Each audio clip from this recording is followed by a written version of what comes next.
मैं समय हूं, अनंत, अविनाशी। ना मेरा आरंभ है, ना मेरा अंत। मैंने इस ब्रह्मांड को जन्म लेते देखा है। मैंने देवताओं को जन्म लेते देखा और असुरों को विनाश करते भी देखा।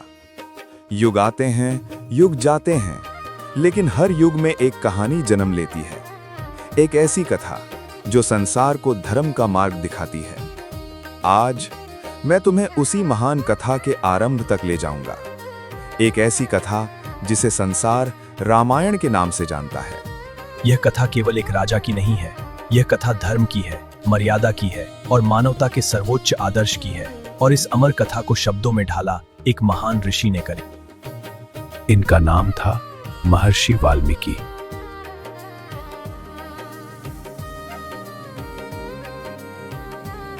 हे प्रभु, इस संसार में क्या कोई ऐसा मनुष्य है जो पूर्ण धर्म का पालन करता हो? क्या कोई ऐसा है जो सत्य, करुणा और मर्यादा का आदर्श हो? हे महर्षि, हाँ, इस पृथ्वी पर एक ऐसा पुरुष है जो धर्म का साक्षात स्वरूप है, जो सत्य का मार्ग दिखाएगा, जो मानव होकर भी देवताओं के समान महान होगा। और उसी क्षण एक महान विचार जन्म ले चुका था।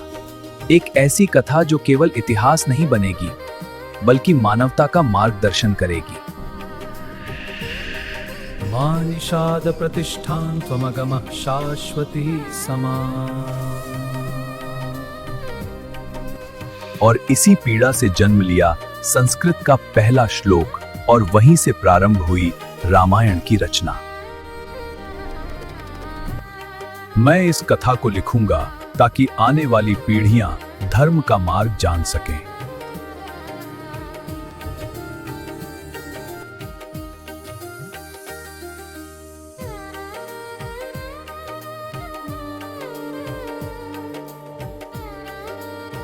लेकिन समय की धारा यही नहीं रुकी।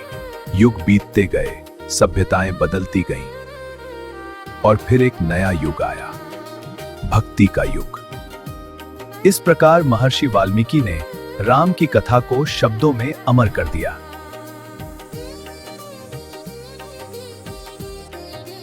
लेकिन समय की धारा यही नहीं रुकी। युग बीतते गए, सभ्यताएं बदलती गईं और फिर एक नया युग आया, भक्ति का युग। 16वीं शताब्दी में एक संत ने निर्णय लिया कि राम की कथा हर सामान्य मनुष्य तक पहुंचनी चाहिए। राम केवल विद्वानों के नहीं हैं, राम सबके हैं।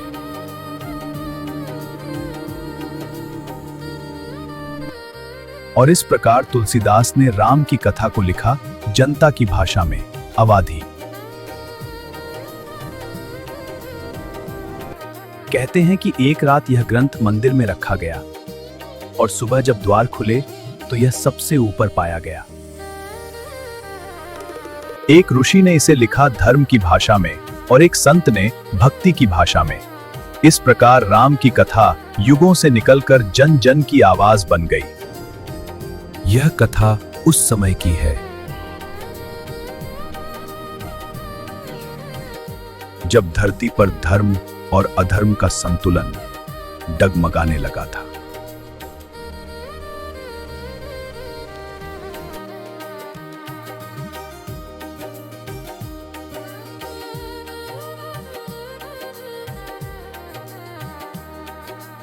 मनुष्य भय में जी रहे थे। डर लग रहा है, हमें भागना होगा। भागो, जल्दी भागो। वो पहाड़ों से आ रहे हैं, हम सब मर जाएंगे।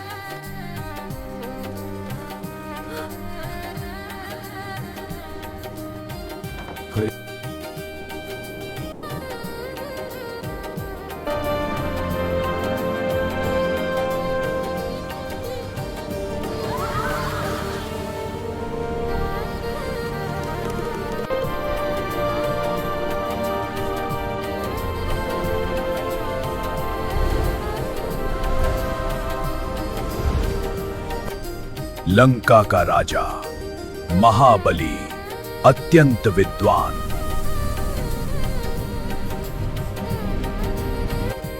रावण लंका का सम्राट, अपनी शक्ति पर अहंकार से भरा हुआ, जिसने देवताओं और मनुष्यों को चुनौती दी।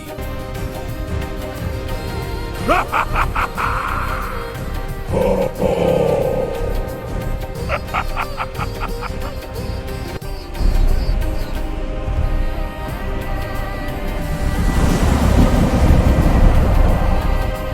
देवता, ऋषि, मनुष्य सब मेरी शक्ति से कांपते हैं। मैंने स्वर्ग को झुका दिया और पृथ्वी को अपने चरणों में कर दिया।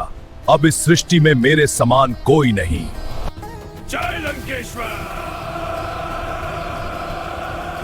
जय लंकेश्वर, जय लंकेश्वर, जय जय राम। आज से इस धरती पर केवल रावण का शासन होगा। जो मेरे सामने झुकेगा नहीं, वह जीवित नहीं रहेगा। रावण के आदेश से राक्षसों ने जंगलों में रहने वाले ऋषि मुनियों को सताना शुरू कर दिया। इनकी तपस्या तोड़ दो।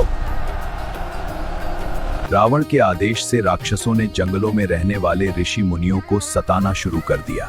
इनकी तपस्या।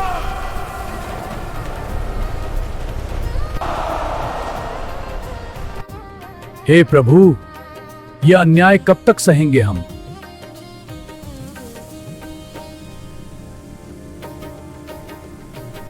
भागो राक्षस, हमारे बच्चों को बचाओ। अब इस संसार में धर्म की रक्षा करने वाला कोई नहीं रहा क्या? धरती पर भय का अंधकार फैल चुका था।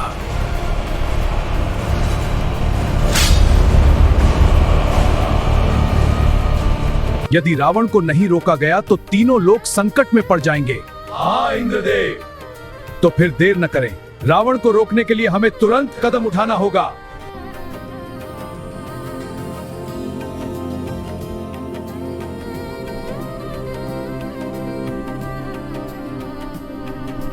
रावण को देवता नहीं मार सकते क्योंकि उसे वरदान प्राप्त है, लेकिन एक मनुष्य उसे समाप्त कर सकता है। प्रभु, मैं ये अत्याचार अब और नहीं सह सकती। ऋषि मुनि डर कर तपस्या छोड़ रहे हैं। यदि ऐसा ही चलता रहा तो धर्म इस संसार से समाप्त हो जाएगा। प्रभु, हमारी रक्षा कीजिए।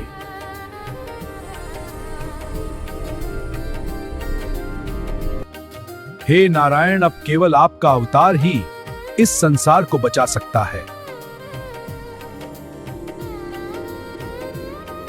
देवताओं, चिंता मत करो।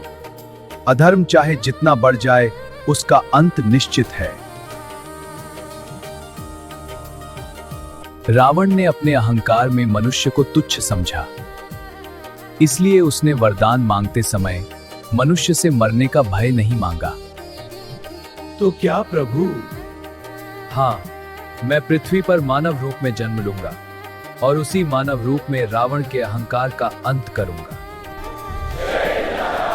और इस प्रकार सृष्टि के इतिहास का सबसे महान अध्याय आरंभ होने वाला था एक दिव्य बालक के जन्म के साथ, जिसका नाम होगा राम। पर यह तो केवल शुरुआत है। अभी अयोध्या में जन्म होगा उस बालक का जो आगे चलकर और मर्यादा का, और तब सृष्टि में गूंजेगा एक ही जय घोष। अब एक ऐसी यात्रा शुरू होने वाली थी जो इतिहास नहीं, एक महागाथा बनने वाली थी। सरयू नदी के तट पर बसी एक दिव्य नगरी थी, अयोध्या।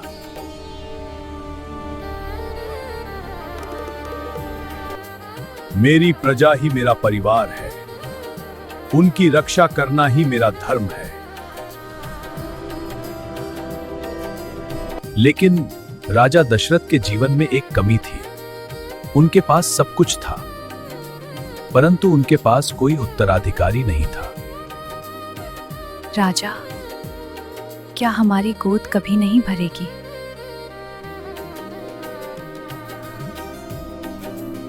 और तभी समय ने अपनी पहली चाल चली। एक महान ऋषि अयोध्या की ओर बढ़ रहे थे।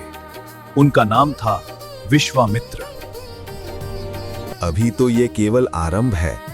जल्द ही जन्म होगा एक ऐसे राजकुमार का जो केवल अयोध्या का नहीं, पूरे संसार का आदर्श बनेगा। एक ऐसा योद्धा जो धर्म की रक्षा करेगा। उसका नाम होगा